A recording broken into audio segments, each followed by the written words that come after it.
Audio 2. Origine des Bardenas. Le paysage des Bardenas nous montre l'histoire de sa géologie des dernières 20 millions d'années. Durant cette période, on peut identifier deux grandes phases.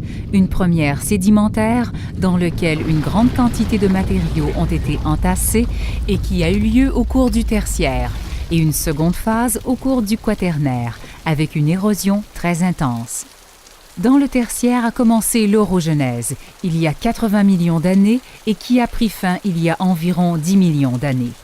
La rencontre des plaques ibériques et européennes a provoqué la formation des Pyrénées. Par temps clair, vous pouvez d'ailleurs les voir à l'horizon.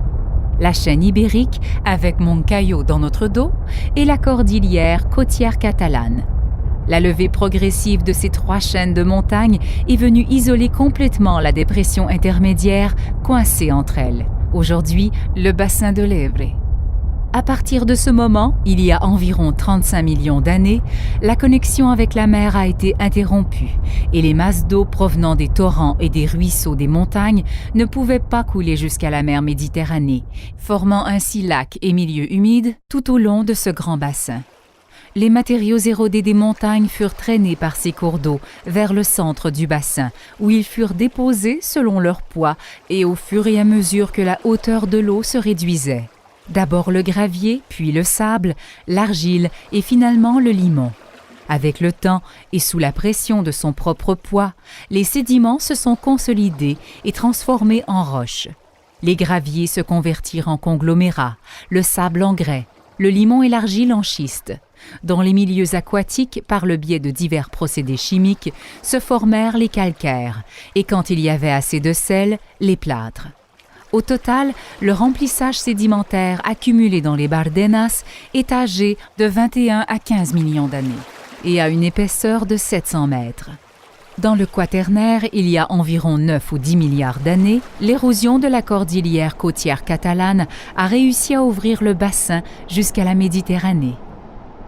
Ce changement a fait que les eaux qui jusque-là étaient contenues sous forme de lacs ont pu se rendre à la mer en créant le réseau fluvial actuel, la rivière l'Ebre et ses principaux affluents. Cela a marqué le passage à une période caractérisée par l'érosion généralisée et le transport des matières jusqu'à la Méditerranée qui se poursuit encore aujourd'hui. L'érosion continue, étant plus intense dans les substrats d'argile fragile.